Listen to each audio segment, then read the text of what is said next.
Michael Doherty. Present. Fred Shimura. Present. Ron Cabana. Here. Roy Bradford. Here. Glenn Lessig. Here. Mike Bernard. Here. Jeff Keller. Here. Dave Richardson. Here.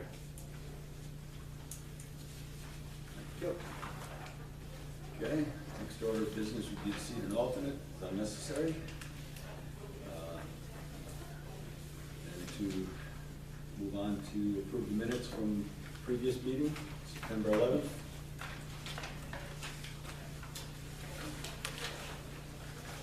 I'll make a motion to move the discussion. All right, we have a motion to move it to discussion. Second. A second. All those in favor? Aye. Aye. Opposed? So carried. All right, open for discussion.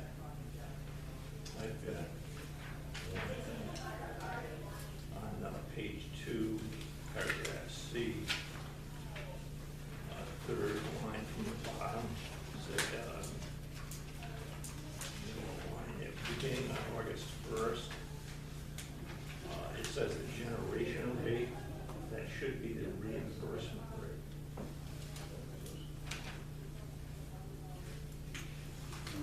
One second.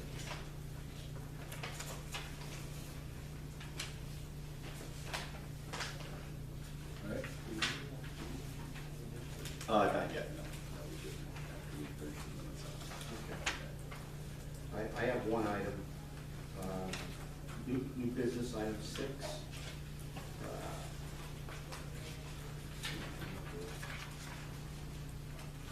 Beginning in the 6th sentence, it says, on June 12th, action was taken by the Board of Finance at the Board of Health request to rectify a critical issue regarding a deficit which is subsequently found to be not legal by the town, through the town attorney. I would move this sentence be stricken based on the fact that this board solicited no such opinion by the town attorney, nor was it part of any request for an opinion from the town attorney, and it's irrelevant to September 11th meeting. Have a motion? Get a second on that?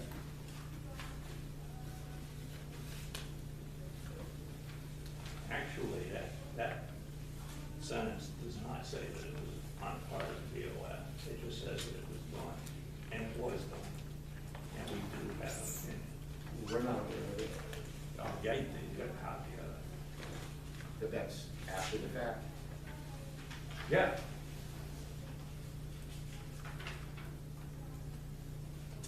Should be a. Oh, yes, yeah, I see what your point. This is, this says subsequently was. This is September, which took place after the June meeting. We're now at the November meeting. We're not aware of any such thing. So I have some concern about making it part of the minutes. I do agree that that was what was said, and that's what our minutes took down. So I don't have a problem with that part of it. It's just, I don't think it belongs here. Actually, this was the September minutes. The legal opinion went back to June, so it was known in September. And in fact, I think we had it here. So this is, it wasn't subsequent to this meeting, it was discussed in this meeting. Correct. Is anybody aware of legal opinion on the Board of Finance before this? Was anybody invited to a conference call or anything where an opinion was sought on an action that we took? Was anybody offered an opportunity to cross-examine the attorney when those questions took place? So I submit to the board that this doesn't belong here. We don't necessarily know that we have a legal opinion that represents the activities that took place at the June meeting, in my opinion. I think He perhaps has email from Karen. if it was found problematic, but I don't think we've ever had a determination it was not legal. So I agree that far. So, my suggestion is we strike it for the minutes. If you I think it's inaccurate as stated in the minutes. I would second your motion to have it stricken from the minutes because I feel it's inaccurate. Okay. All right, we have a motion, we have a second. Any further discussion? I have a question to Karen. Karen, Yes. was I the only one that got a copy of this email? Can I- It's can I- concerned, yeah. Let's- What did that go to everybody? I believe I did give that, we talked about this, and we did talk about this in the June meeting. And I believe Right. Mike Doherty got a copy of that as well. Okay. That was the attorney's opinion about 10-222 violation. Right, which was what the issue, yeah. Just would like to note that. There was an email, and it's listed as item 3 on the email. All right, so we have a motion and a second to strike that one line from the official minutes.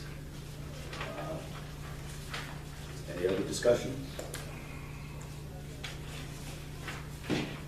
All those in favor? Aye. Opposed? Abstained? Motion carried. Dave, what was the date on that email? Which date?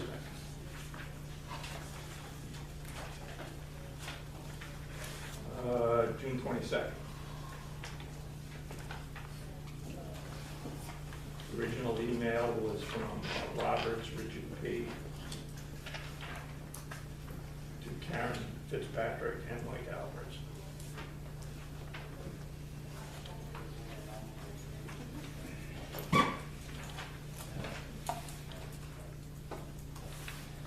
Any other discussion on the minutes?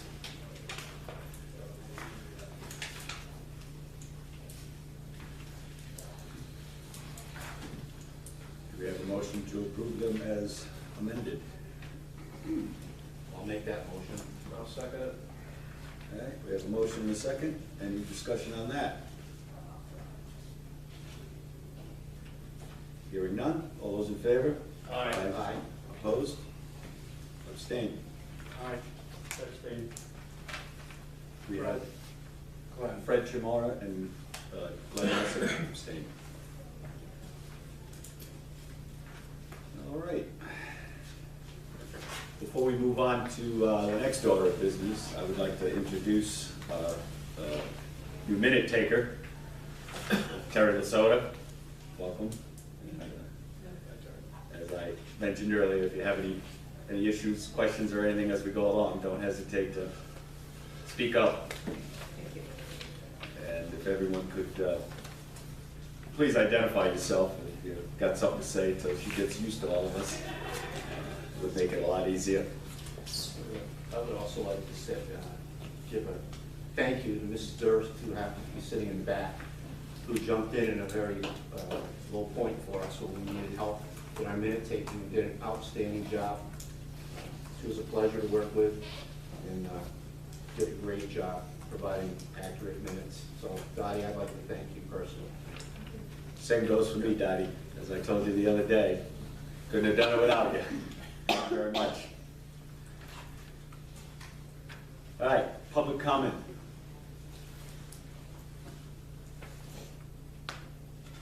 Okay, hearing none. We move on to old business.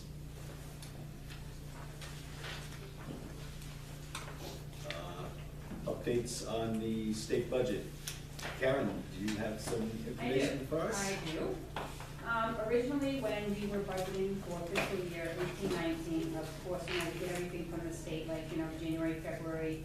So at the time, we had, when the budget passed, we had budgeted education cost share grant at $4,672,381. It seems the rate we should be getting is $5,151,842. We did receive a quarter of that on October 30th. We received $1,287,961, and that is 25%. You should be getting 25% in January and the balance in April. So I know how the state runs.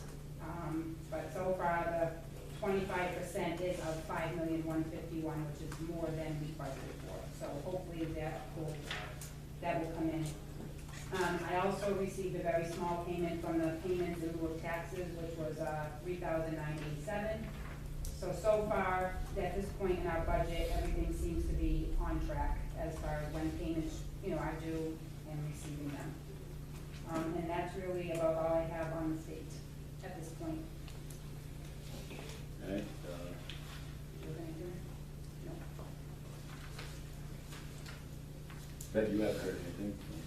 I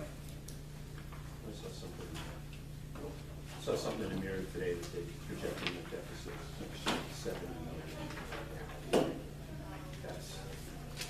That's moving around like nail and jelly on the wall. Yeah. I think it was 100 million. Well, it was printed as 7, it's in the mirror, but It could be right, you read down into it. So. 770. Bunch. All righty, new business. Quarterly reports ending September 30th, 2018. You have those in front of you?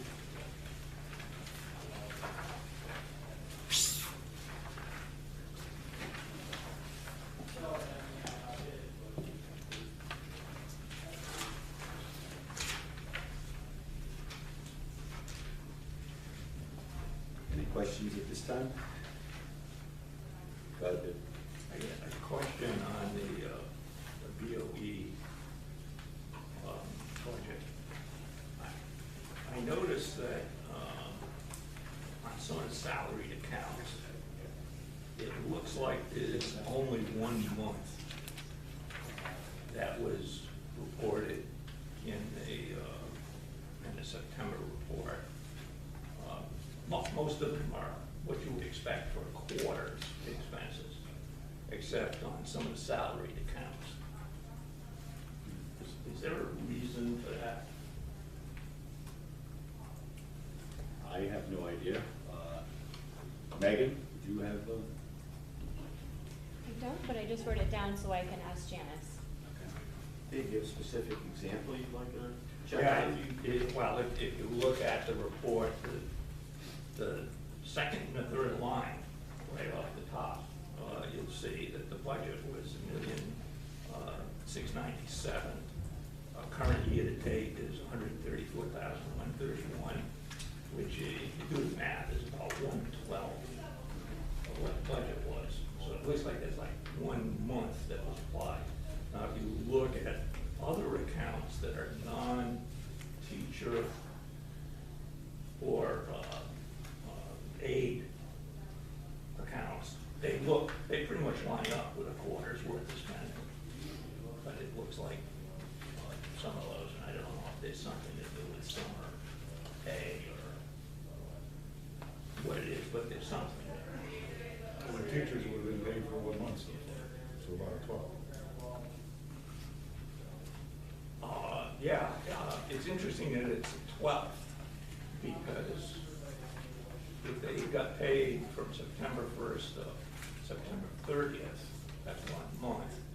But that means 12 months would go through next August. I know a lot of places will do a balloon check, so the last the last 3 months or 2 months will be one big check. Right, so they're really getting paid for June, July, and August. Right. And I guess that's what the question is that the way it is? Because it kind of, They do get a balloon payment in June because I sign those checks when they come in, and then July and August, it's a lot. Their payroll is very, very small, and that's usually because of the custodians and things like that. And then, yes, in September, when the teachers come back, and they get paid twice a month. Some months, they have a third week, so they get 3 pays, but other than that, so that's probably, I would have to guess just from what I know, but, I mean, I don't work for the Board of Ed. I would think that's probably why. yeah, that's what I suspected it was, but it creates an interesting situation, because that means the finances that are in a year that ends on the 30th of June includes expenses out through the end of August of the following year. so it's just kind of offset, which is, Well, not necessarily. It's really more like September to June, because June, they get so much a month. Yeah. And then in June, they get boom for the rest of that fiscal year. And they Right. don't get paid July and August, some of them don't. It depends on how, Their contracted workdays end at the Yeah. end of the school year. So their salary is only till June. okay, so it's almost like working backwards then, instead of like. It's basically, it's a savings plan for teachers when they get the balloon check. Instead of, if they divided it in equal payments from September to June, they would get nothing, you know. that balloon carries them like July and August when they don't get paid through the summer. So their contract states that they're getting paid for the work during the school year. They're not getting paid for the summer.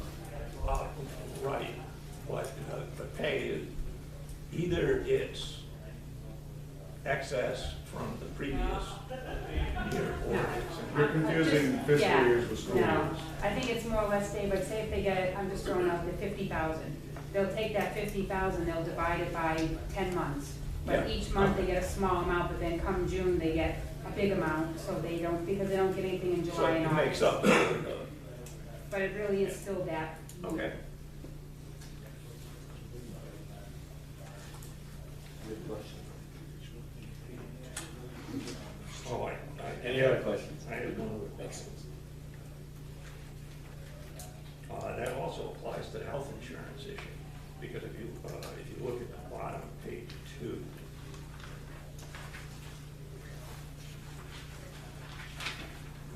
health insurance, regular ed, and sped, those have they just got one number to them. It's not a quarter of the expense. So the expenses are spread differently as well. Right.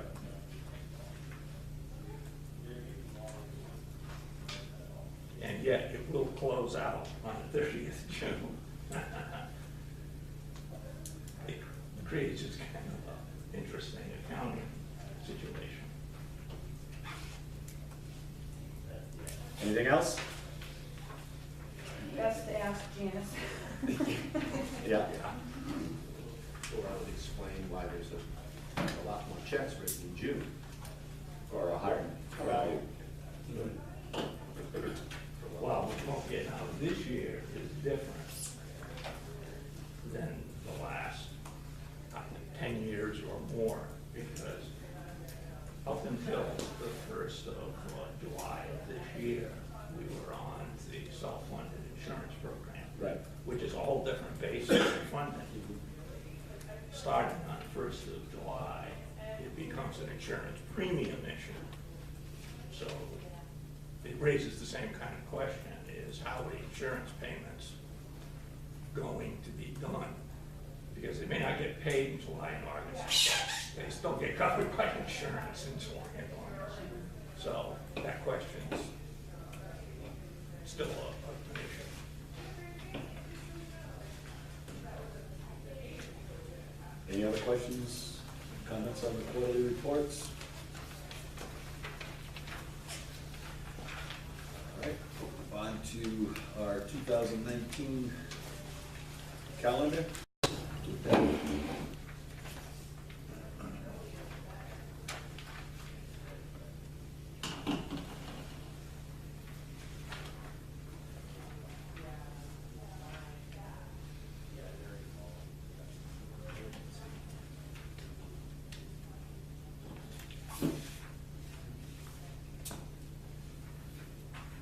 Go ahead, Glenn.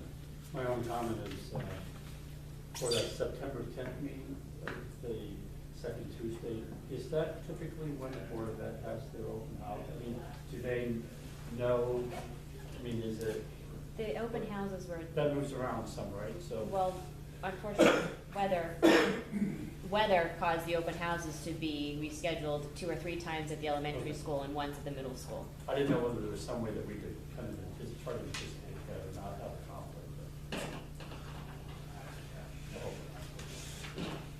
I have one thing. Last year, the first year, we went 2 months without a meeting, July and August, and everybody feel that that worked out all right? We just skipped June. I didn't see any problem with it. It's like anything else. I mean, if something should come up, we can always call a special meeting. I just wanted to bring it up. first time we I ever think, did that. I think everyone was happy with that. I remember people being excited in June. Just a thought, yeah. How was your vacation? It was very nice. All right, would you care to accept this calendar as drafted? So moved. Second. All right, we have Fred Chamara move to accept the proposed calendar for 2019-20 meeting schedule, and it was seconded by Mr. Lessig. Any further discussion on that? Hearing none, all those in favor? Aye. Aye. Opposed? Abstained? Motion carries. All right, the next order of business, update on the local bridge projects. Michael? Sure, so let me talk about that, and I know Karen will correct me if I miss something. On Friday, November 9th, we had a meeting at the town hall to discuss prospective bridge projects. We had John Navarro from our highway department, Karen, myself, Ryan Cooley, and I forget the other, Chuck. Chuck, Yeah, I don't know Chuck's last name. I can't remember either. But Chuck's an engineer with CME, so Ryan Cooley and Chuck were at CME, and then Mike Dougherty and Dave Fortin were there as well. And the purpose of the meeting was to review where we stood with the bridges and what we anticipated we had for strategy, and kind of go over what we saw as the priorities for the town. So there are two bridges over on Peak Brook and on Hopkins Road. Those two bridges in total are estimated by CME to cost, in terms of replacement, a little bit more than $900,000. There's a third bridge on Butts, which is $678,000 in terms of present estimate. And then there's a fourth bridge on County Road, Lower County Road, that we think is probably going to be about $165,000 in terms of estimated expense. Now, what is a challenge for us is that the Peak Brook and Hopkins Road bridges have been submitted to the local bridge program. So they are eligible for 48.05% reimbursement from the state. And as the CME staff were telling us, typically there's a 90-day cycle in terms of getting reimbursement for those. But the concern that I have, and I think the concern that the board of finance members have, and maybe Karen as well, is that, you know, these are different times and it's hard to know whether you're going to get the reimbursement in a timely fashion. So any and all of these bridges, perhaps with the exception of County Road, which may be an endeavor that we may be able to start to take up with our local resources within the town, are going to require a lot of engineering services. They're going to require a lot of coordination. Realistically, we're probably looking at starting this work 2020 in the springtime, because it takes that long to go through the engineering process. So we have an immediate milestone because CME would love to know that we've committed to them, and we will pay them for the engineering services they're about to undertake on our behalf. So in our discussion, one of the things we discussed was the timing of all these measures. So that's another variable that we have because, you know, strategically we have to be careful that if we have more than one bridge out at a time, that we have a game plan to that works for the town for emergency apparatus, so that you know, our trucks can get around, traffic can get around, and that was one of the variables we discussed as well. One of the other items is that how would we finance this, because these are significant dollars. So a couple of the traditional options are a bond anticipation note and typical bonding, and you know, Karen can go through those options. But there are a lot of variables that are kind of coming together right now. And it was a consensus of the group that we would like to go to forward with a higher estimate in terms of what the dollar expense might be, knowing that if we pick perhaps a variable instrument like a bond anticipation note, that perhaps we could end up with a lower dollar amount that would eventually be bonded. So, I think, you want to talk about bond anticipation notes and? Sure. So a bond anticipation note is just money to support the program instead of using our liquid funds that we have here. We don't want to have to dip into our general fund or things of that nature. So typically you take out a band, you can take it out for 9 to 12 months. Most of the time you can roll them over for up to 3 years. You don't pay any principal, you just pay interest on the expiration date unless you roll it over. In order to get the project started, we have to show commitment, whether it's to the state because it's a part of it's a reimbursement program.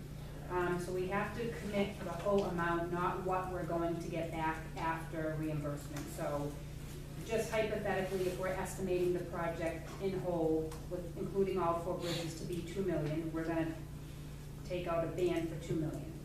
We hope that when we have to go to bond, we get reimbursement for the 48.05%. That would pay off the band, and then the rest would actually go into a bond. And there's financial institutions that we go out to bid for. We deal with our public financial advisor, and we have bond counsel that does all of that for us. So the real key here is before we can do anything, no matter what kind of financing, because that's down the road, we have to have the town commit to this project, which means we have to go to a town meeting and then adjourn to a referendum because it's over $100,000. So what we're trying to do right now is work with CME to come up with a brief description of the project in whole and an estimated cost of the whole project. And then we have to get him to work on a resolution so we can, have the information to have a town meeting and then adjourn at referendum. And then once it's passed at referendum, not to exceed whatever we decide that we want to go, we might say, not to exceed $2 million. We may feel that at the time it might be $2.2 million.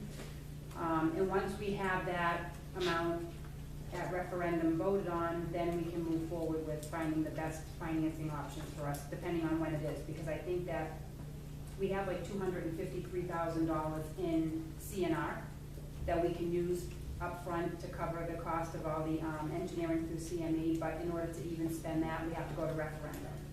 So that's really the key here is, because I think engineering, they said about 9 months. It's gonna take at least 9 months for engineering, so we wouldn't even need to go out to bond and take a ban out till the end of next fiscal year. So we have 4 roads that are identified here, and as we talked about it, we thought it might be prudent to identify potentially a 5th road to stick in the mix. We have no shortage of bridges that need to be replaced in the town. But the state has identified Peak Brook and Hopkins and Butts as the worst. Ryan Cooley is reviewing the information that has been done or has been provided to the town by the state to also opine as to what's the next worst bridge, if you will, that we should put in the mix. So, there's another layer to this too. The town has been the recipient of steep grants, which, have been awarded but not funded. The town didn't act on those. The state is not all that forthcoming in spending the steep grants anywhere in the state. And receipt of the steep grants comes at a, no pun intended, steep cost to the town, because the town often has to meet higher standards to qualify for those steep grants.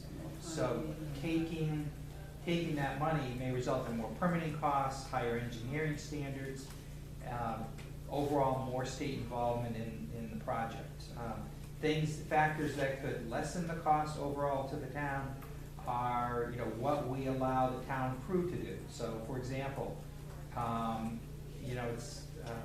if the town crew was responsible for demolition of an existing bridge and removing debris and doing backfill once the bridge is in place, those are all things that could save the town money. We don't have a lot of that, knowledge, base to actively have the highway group build bridges.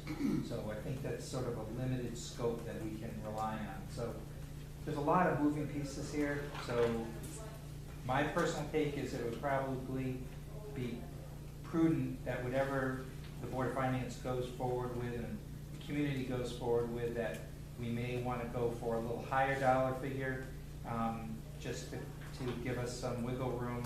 Perhaps the figure isn't 2 million, maybe it's 2.5 million, I don't know. Again, 2 of the 4 bridges have been included in the local bridge program by the state. The plan is to submit the Butts Bridge, which is $678,000, into that program as well for the next round. It comes in rounds, because obviously that could potentially mean almost $340,000 reimbursement to the town, and maybe there would be another bridge as well. So we just wanted to make sure Board of Finance members were aware. The other thing I wanted to mention too, when Ryan was talking about the existing proposals for the engineering services, he did list in there the estimated cost to do the bridge work, and he said by the time we get to it, at 30%. So it might be 1.4 million for the 3 bridges, but add 30% to that, because we might not be able to get to the construction for another 2 years. So the costs just keep going up and up and up, so we have to, the faster we can get everything voted on and get this approved, we can really start working on getting the work done. And that will save money in the long run, because the more you push it out, the more things increase in pricing. Plus, because there's so much in this project right here, and there's so much potential down the road, we believe there may be the opportunity for some potential savings if we're able to bid these both as singular projects and as combined projects when the time comes. And in the next phase, when the town is looking down the road for the next phase of the bridge work, hopefully we can get favorable pricing from our engineers as well, because there's savings when people know that they're doing a lot of work for a community. Questions?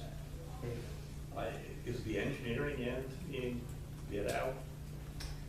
We've used CME in the past, so we did not start over from scratch, because they had been actively engaged in the past. So they've been operating as our engineers on the project for years, but I guess it was kind of in, I don't know what kind of status you would call it, kind of hiatus, or?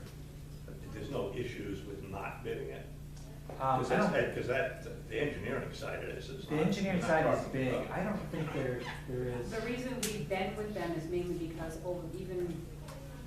speaking with John Navarro, several years, they've been keeping us in that local bridge program, doing all the paperwork. We just kept extending it and extending it and extending it, because we have not done anything with those bridges. So they've been So sort we of. just kind of followed through with them. Yeah, I'm raising it as a question about whether you. But it's a good question for us to probably double check and make sure. Any other questions? Do you have any sort of estimate as what that would do to the overall budget as far as any debts that are coming off the books? Or- It would all depend. So what's coming off is fiscal year 19 is the last payment for the K through 4 renovations. This fiscal year we're in right now, we had the new debt from the new school roofs. The highway's gonna be there for a while. That was an extended project. So when one comes off, one will come on, so it shouldn't increase our debt. It will keep it pretty much what it is right now. But that won't be until probably another year, it could be 2 years, because we can pick when we wanna stop paying the principal. We don't have to, we can pick what's good for the town. And I don't see us having to do that for at least another full fiscal year, because by the time we get through the engineering and bid everything out, then we'll know what the cost is, then we can work with getting the right percentage rate. Who knows, at this, right now, I think bonding rates are 3%. Who knows in another year and a half what they could be. So we anticipate, at our bank, we are pricing in a 0.25% increase in general interest rates in December. And right now, it's a guess as to whether it's 2 or 3 hikes next year of a 0.25% each hike. And then after that, it's likely we'll be in some form of recession. of some type, and, interest rates will probably, decline somewhat, so those are the kinds of things we're looking at. So ironically, we may be, looking to bond this at a time when it's Instead more of- favorable. Yeah. And then just get locked in. The only problem with that, from what I've been told, is sometimes there's not a lot of flexibility with early payoff, where there's no penalties. A lot of financial institutions will, impose a penalty, and we don't know when we would be getting the reimbursement. That's the key is, when it's time to go out for a bond or take out a bond, when can we anticipate the reimbursement from the state to offset the cost? Because if we go out for bond for $2.5 million, now we're locked in for that. If we get $1 million back from the state and I pay it off, we could get an early penalty fee.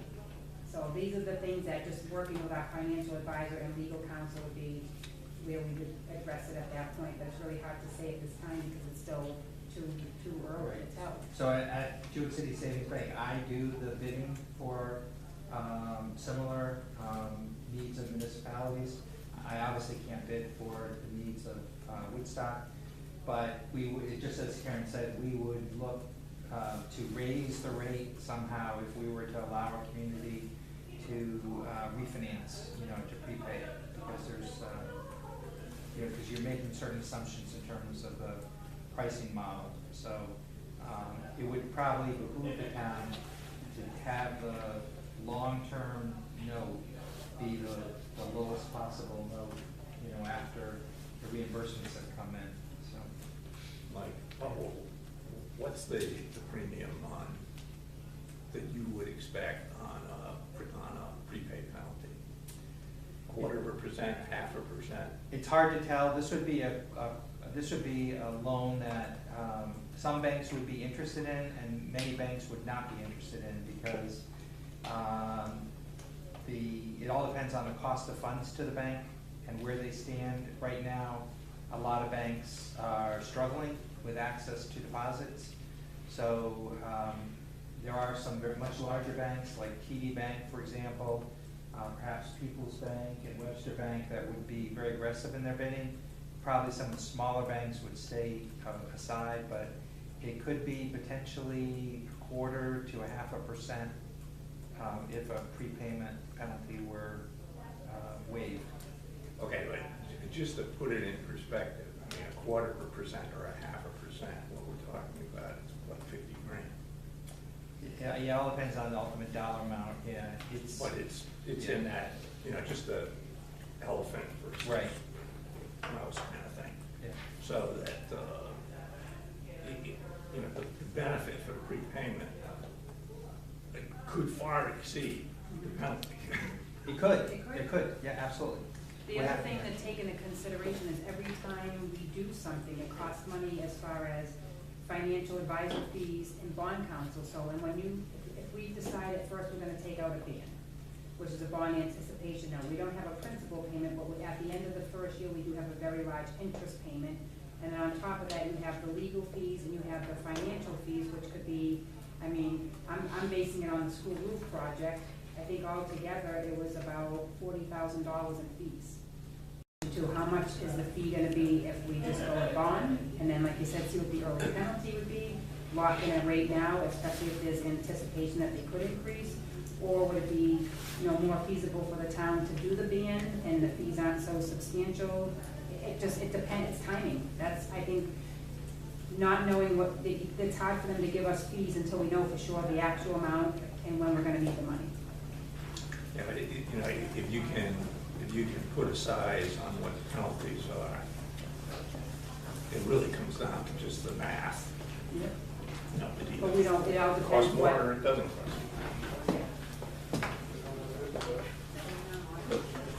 I think at this point, there's so many moving pieces, we need to drive a stake in the ground and get this thing going.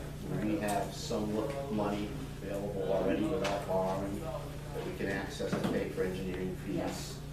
In our next meeting, we'll have the audit report, we'll know where we are as far as our general fund, undesignated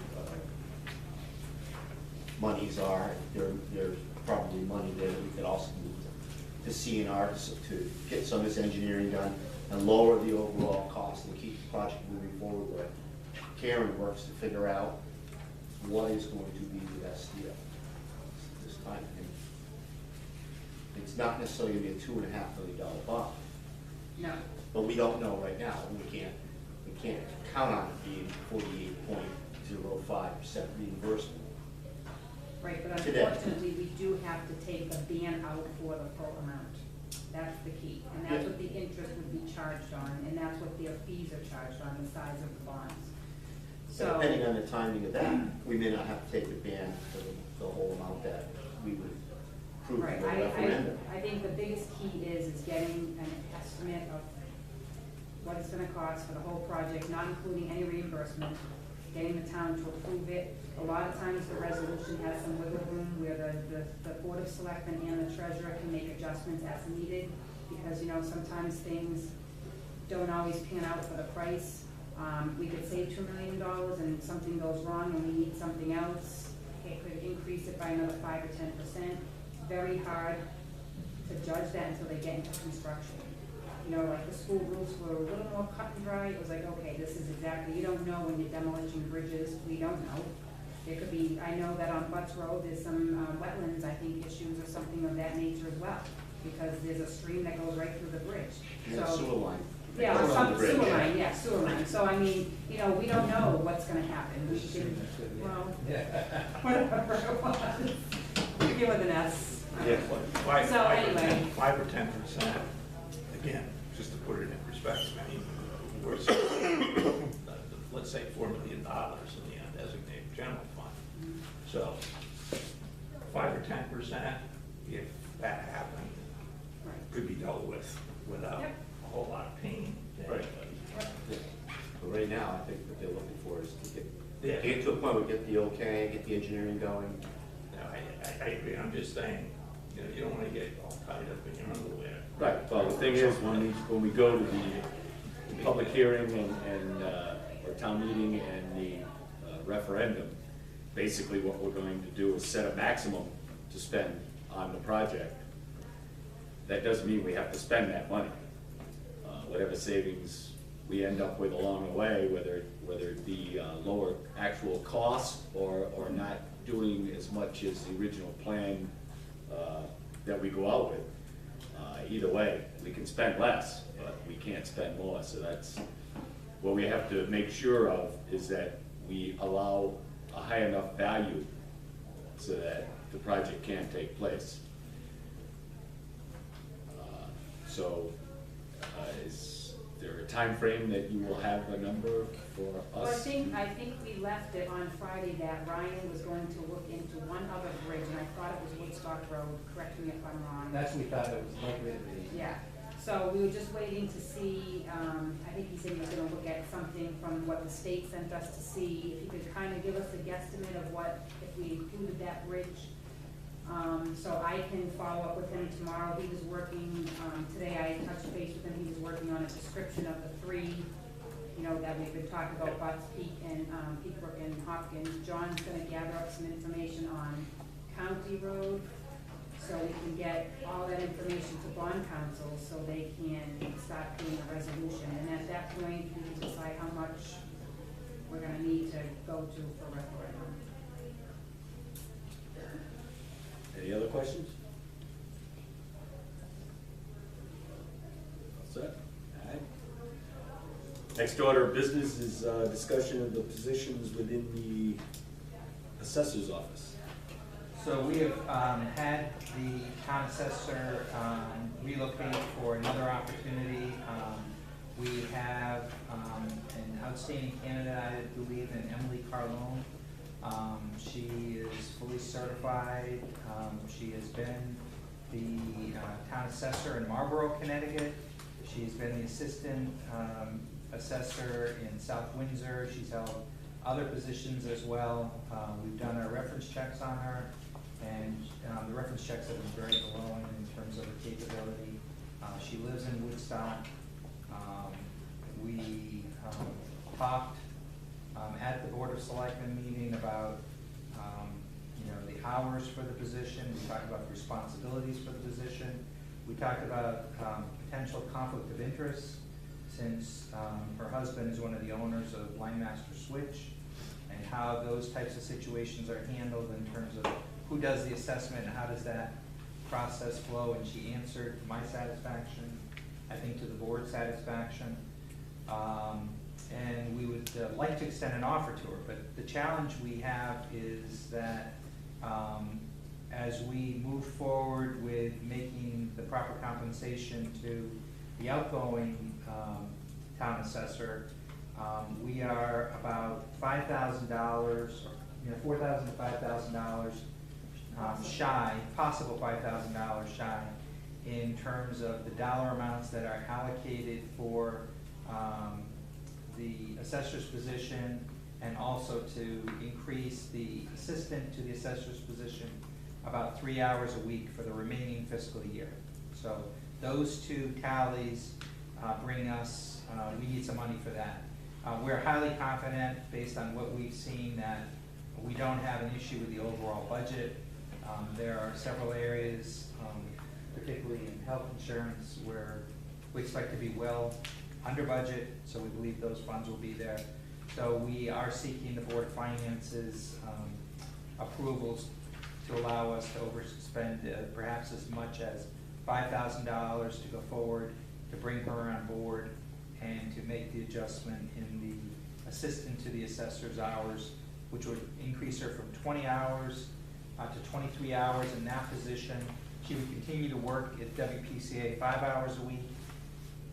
There's no benefits piece at that level that increases in terms of pension or health insurance. It's just, what we have to do for Social Security. So, What's her name again, Mike? Emily Carlone. She lives on St. Jean's Court.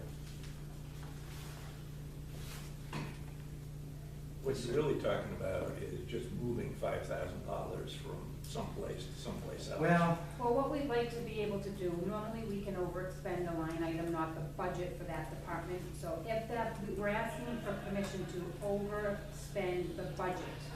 We don't have to do anything at this time. We can wait till the end of the fiscal year to see how much we actually go over, and then we can transfer it from another area of the budget where we didn't spend the money, or if we could take the difference out of the contingency fund, if that was something that the board was willing to do.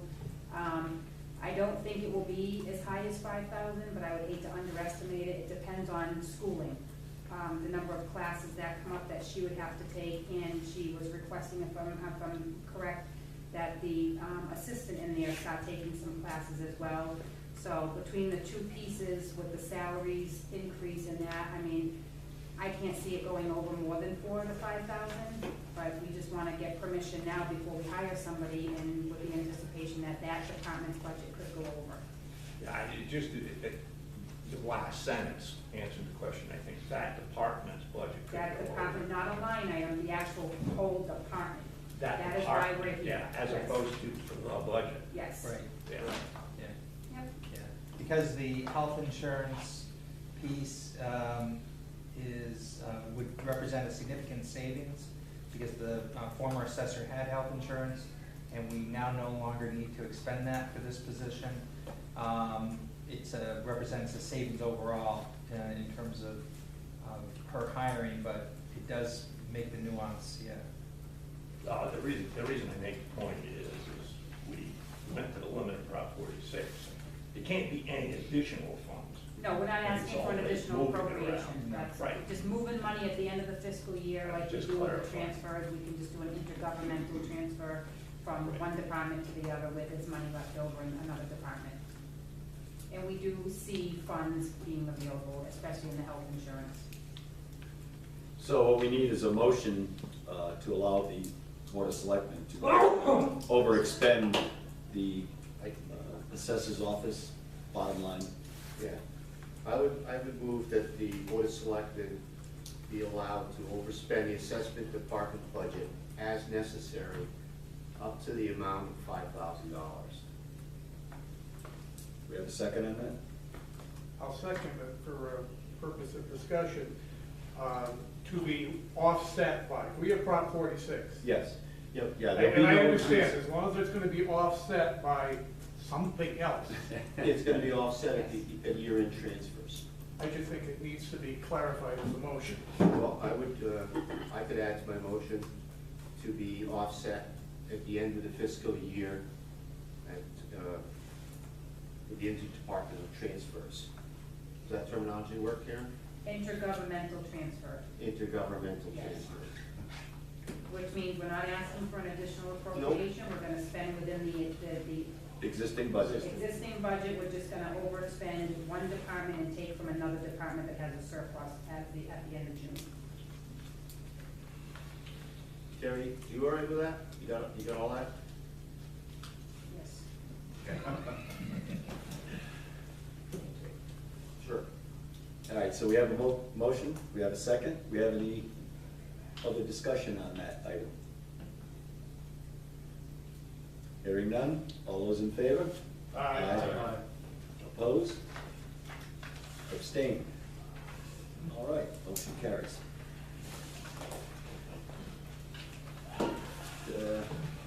Public comment again. Couple items just to make board finance members aware. One of the biggest things that's on our radar screen right now, and I believe it's on our agenda for the next board selectment meeting Thursday, is the transfer station. I went to a NECOG meeting, and the situation is somewhat dire right now for our region in terms of the pittance that communities can expect to receive for any recycling initiatives, and also the cost of the hauling fees for disposing of regular garbage. The Southbridge dump basically closes up on the 15th of November. There's another facility in Chicopee, which, if it hasn't closed, is closing soon. Two representatives, the owners, Wilmanic Waste, came to our NECOG meeting and briefed us on that and other developments. And they really gave us a sense that the situation is going to be pretty dire for recycling for the foreseeable future. A lot of things, there's just no market for certain things right now. There had been markets, for example, for glass many years ago, so glass could be recycled to Anchor Glass and to other glass places.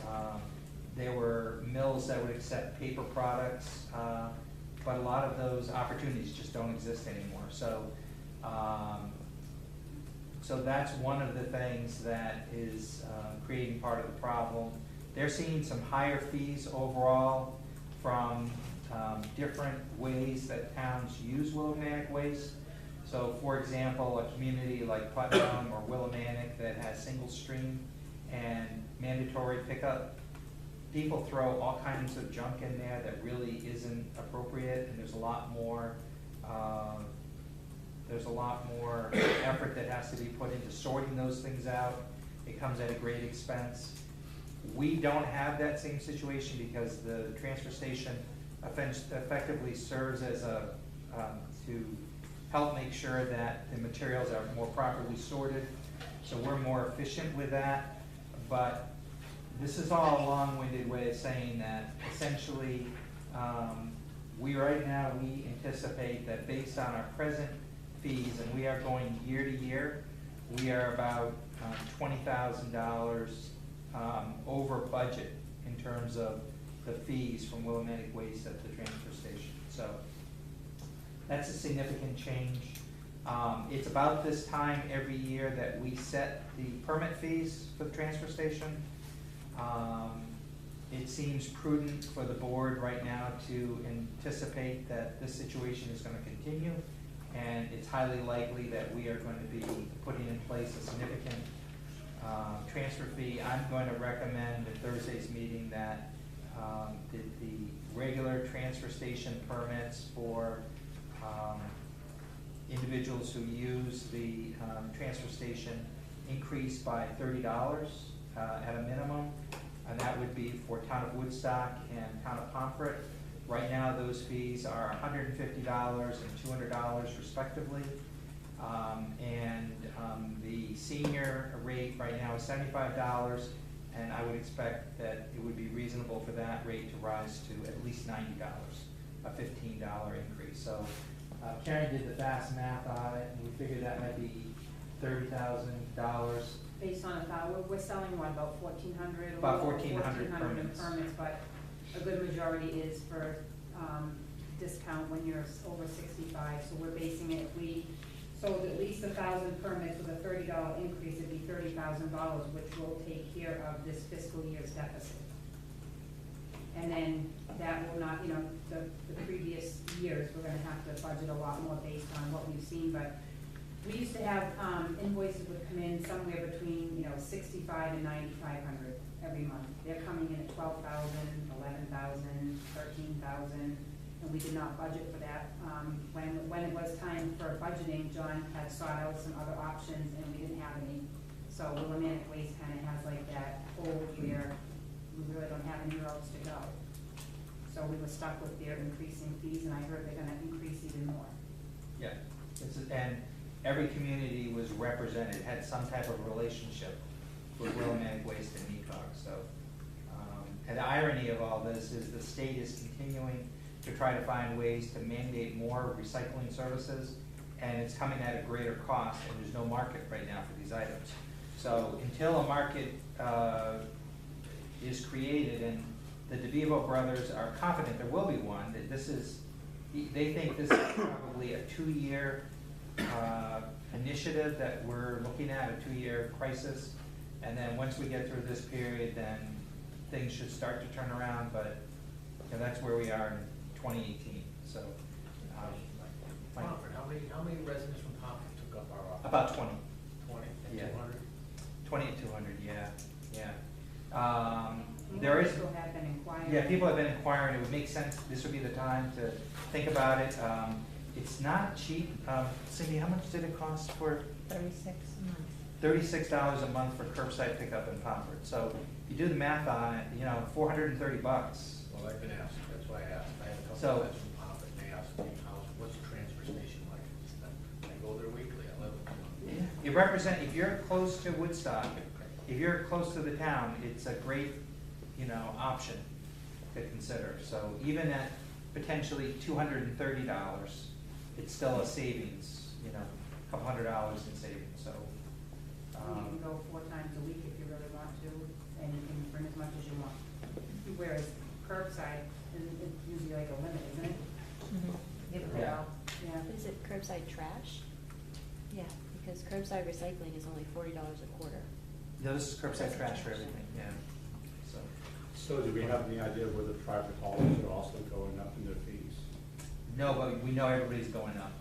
It's because Willimantic Waste, there really aren't that many private haulers. LaBeouf is one of the other few haulers that are out there, but we think that because there's just more constraints on the system, especially with the landfills getting capped, there's just no place. I mean, the DeVivo said some of their garbage is being brought probably by rail car to Ohio. So if you just, that just blows my mind, but that's where some of this garbage is going. Dave? Yeah. The indicator weights still remaining the same? Has there been any decline? Are they still full? That's a better question for John. Okay. I don't get into those specifics. When the bills come in, we have Winston Averill, he's like a professional who looks over our bills, and he makes any adjustments, based on what they bring into Willimantic Waste. He's kind of like a liaison for us. He keeps track of all the bills. A lot of that's in discussion with John, and then John discusses things with me financially. When question, I'm like, oh gee, how come the bills are so high this month? That's really more of a question for him. I couldn't answer that. Because I know that a lot of it is tipping fees. They may also be charging by the ton, and, we don't compact a lot of our stuff. I mean, thinking towards the future. Can't do anything about 2018, but, compacting to make sure the containers are as full as they possibly can be for the cost that you pay to haul them away is a good place to look down the road. So what percentage is the senior citizen 15, that would be a 20% increase. No, I mean, Oh, the number? yeah, of the total number. I think it was about, half of it might have been as much as half. Judy estimated, she thought it might have been 600 of the 1,400 permits or so, so. Have we always offered a senior discount? Apparently we have for a long time. There's been a significant discount.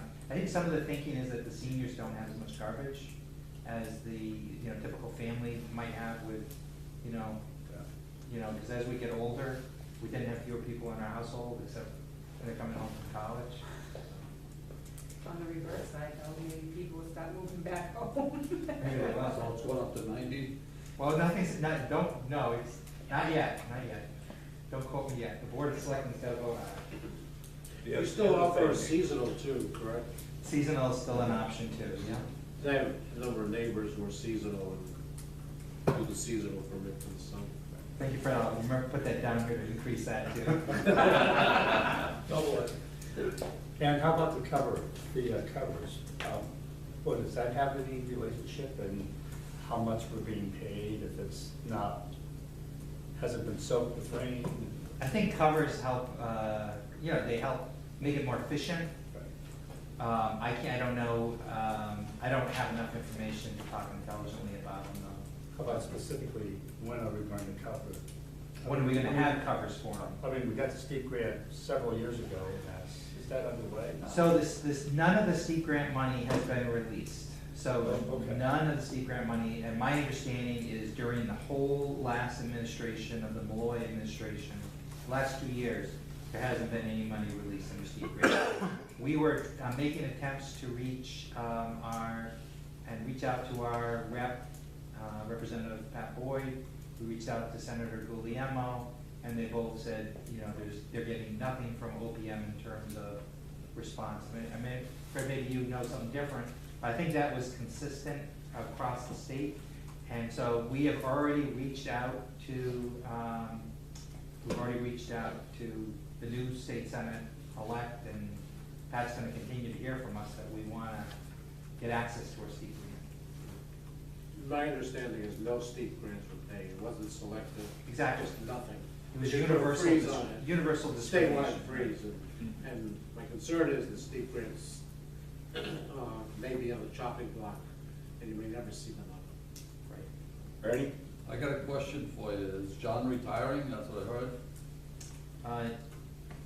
Well, I don't know, this is the place to answer that. He has not given us any indication that he's gonna retire. I hope he does someday, but he's not told us. He can't until these bridges are done. Okay. One of the considerations is probably a fair number of people who buy those transfer. The only thing they do is go there 3 or 4 times a year, and they might bring something to the recycling or, bulky waste.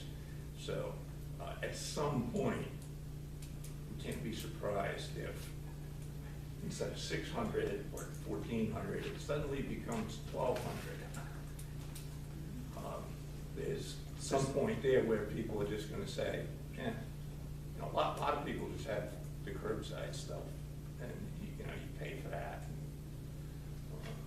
There's an inflection point, I don't know what it is, because we certainly don't want to see more garbage on the side of the road. I can tell you from experience down in Killingly, specifically Rogers, that at one point they went to bags, and people had to buy bags and stuff. And we used to have to go out there and clean the road every other month, because people were just dumping it wherever they felt like. And Woodstocks, we got a lot of back roads. People want to start dumping stuff. That's the biggest risk right there, is getting the price so high that people start to do that more. And boy, you talk about a nuisance. I'm gonna move on to something else, unless people have more questions on this. One of the things that we did when we were going through the budget initially for this fiscal year is, we made a lot of changes to a lot of the departments. One of the areas that we identified was the planning department, the building department. And in the building area, we had identified at that time that we might have, for a period of time, 2 people working there. That didn't come to pass the way we had budgeted at the time based on what we knew. And right now, we're looking at different possibilities to better address some of the needs of the area. We have an assistant to the building official who is working 31.5 hours in her capacity. She's working 6 hours in the capacity of zoning enforcement officer. It's probably not adequate, 6 hours, so we're trying to figure out what measures we may need to take. And one of the things that we're looking at is potentially taking Christine French, who works in the town clerk's office, and have her do some filing and planning and zoning prep material for as many as 3 hours a week, and perhaps increase the hours of the building official 3 hours a week. Our preliminary look at those adjustments is that it appears to be within the funds that we have within the department. So, but I just want to make you aware of it. It's not the creation of any new positions. It may be an adjustment of those positions. And then the last item, we are opening bids for legal counsel this Thursday. So we expect that there will be several attorneys who will bid for our legal services.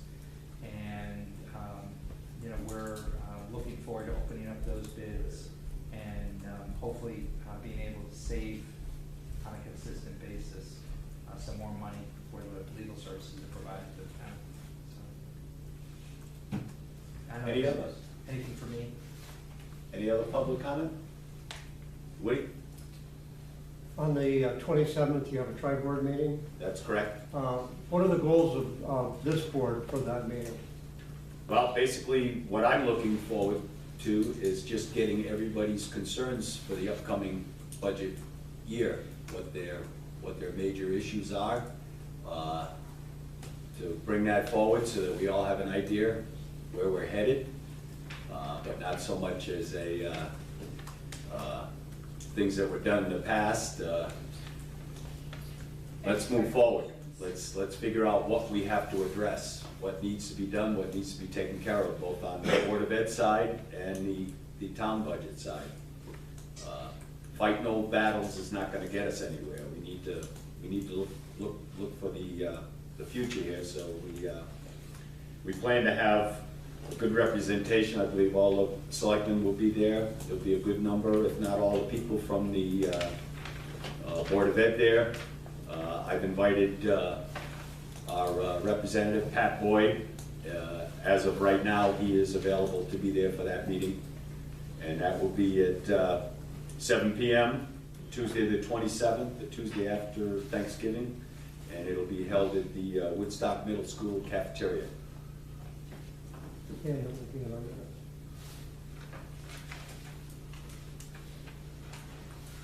that. Anything else? All right. Other from the board? Dave? This is really old business. But we had a number of open issues from the September meeting and questions that I'd like to put on record and maybe get some answers to. One is, we still don't have an explanation of how we went from $169,000 deficit on June 12th to a $64,000 surplus on June 13th in the BOE budget. I think the year ended at a $28,000 surplus.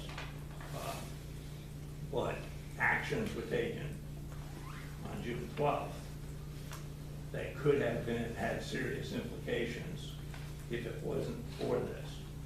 And it's hard to believe that almost $250,000 showed up overnight. And I think the Board of Ed owes an explanation of how that happened. And I don't know if there's one available for tonight. I thought we were gonna invite, what's her name, a new business office manager, her name? Janice. Janice. Did Did we invite her? I thought, well, no, she wasn't personally invited, but I She was thought that. she's always included along with But I Victor. thought, I know. but When I remember send out last everything, and meeting, I thought- she personally brought the reports, but she said she had another meeting to attend this evening. So maybe what we should do the next time around is inform her that you would like her to be here. You know, Karen Monroe always came, I don't, I just thought we were going, I thought that was what we discussed. But, I mean, wouldn't it, if Mike wrote a letter to Victor or to the Board of Ed, just requesting that, rather than us just asking in a meeting? Yeah, we could do that. All right, that's one question for the record. Another question is, how much was the balance in the DBG account as of 7/1, 2018? That's Diversified Brokerage Group. so I don't have that specific amount, because I know that some money is on their end and some money was in our cash account. I was asked to transfer 200,000 out of the cash account, because Karen Monroe said she needed it to start paying some of the claims for fiscal year ending June 30th. But other than that, I don't know what their amounts were. I mean, the real issue is we were told on the 12th of June that there was an anticipated surplus in the health insurance account, and if we go through the quarterly report ending June 30th, the health insurance account was exactly on budget, which means that the money that was paid out was the full amount. Now, it could have gone into the service account, which is frankly where it should have gone, and never should have gone to DBG in the first place. It should have been going through the service account to DBG. But that's water under the bridge. However, there was a check cut to DBG on June 29th for $90,000. This all ties back into this deficit thing. Now, these are serious accounting issues that hopefully going forward we don't have these. But one of the reasons I bring it up is if there were excess funds put into that DBG account, the BOE only shot themselves in the foot, because those excess funds could have been put into the non-lapsing account instead of putting into the DBG account. The town is going to end up responsible, in fact always was responsible, for covering claims on the self-funded insurance fund. So all they did by transferring this money into DBG is put more money back into a lockbox instead of having it available in a non-lapsing account, which could have then been used for capital projects and other things going forward. This is something that the new business manager has to be aware of. And I would hope this kind of thing doesn't happen going forward. It certainly should be an explanation. We will see in the audit report, because when we get that, we'll be able to see that account.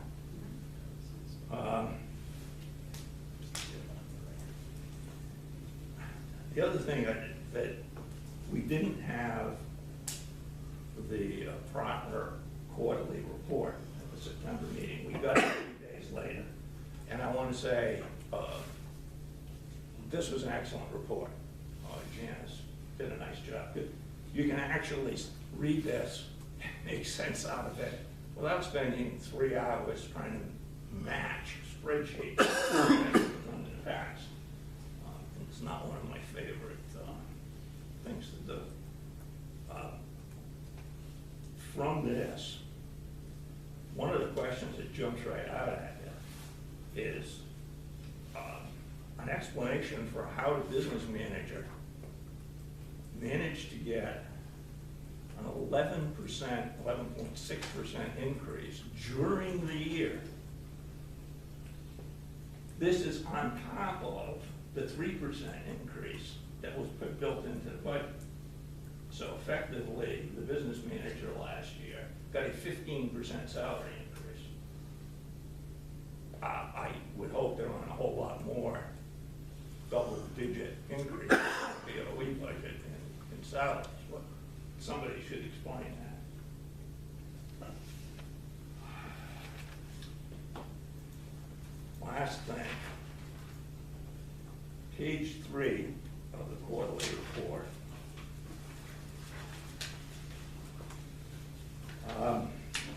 About 2/3 of the way down the page, you'll see the unemployment compensation account. For the quarter ending, or for the year ending June 30th, there was a $53,210 adjustment in unemployment insurance.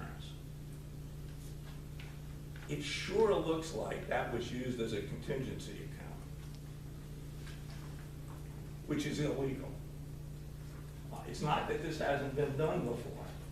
It's been done in other accounts repeatedly. And then, of course, this money, since it's never was going to be spent, becomes available to transfer out.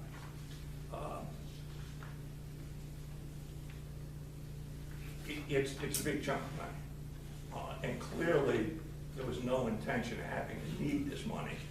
Because if you look up about a third of the page down, you'll see the FICA account. The FICA account, of course, is what, 7-point-something% of salary? Yeah, 7.2. Right. So you notice the FICA account is within 0.3% of budget,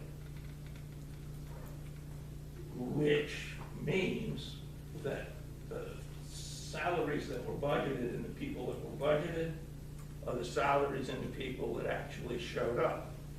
It wasn't like somebody was planning on massive layoffs that then got canceled and accounted for the change in the unemployment insurance. I think, one, somebody should explain it, and two, we should make sure this kind of thing doesn't happen in the future. And one of the suggestions I would have to help us with this is in this year's budget, when we get it, there be at least 3 columns that are detailed at this level, which is the basic 10 account. One that shows the actual expenses for the year ending 6/30/18, the budget for the year that we're in right now, which is 2019, and then the proposed budget for 2020. So that we have all 3 numbers next to one another. The same way the town budget is presented. Correct. So that we can see the detail of the 10 account in match them side by side. That way, things like this $50,000 that doesn't happen because you very quickly look up 10 rows and see the FICA account. Somebody pulled a fast one. That's can't be happening going forward. So those are my 4 items for the record, and it's not just to put it on the record. I think somebody owes us an explanation. It's unfortunate there's nobody here to address it. Do you have any comment on that at this time, Megan? Well, I've certainly taken copious notes, and I certainly appreciate Mr. Richardson looking out for the Board of Ed to make sure that we do not do anything illegal, unethical, without integrity. I appreciate his concern. Well, thank you. If you have any questions, you have my email, so I I'd would be happy to go through your chair. That's fine. But this is really Mr. This Bidden, isn't the Board of should we Ed or continue Board to of have a Finance. discussion, Mike, or are This is you? a tax budget. Aye. Well, you asked that it be in the record, so now we're in the record and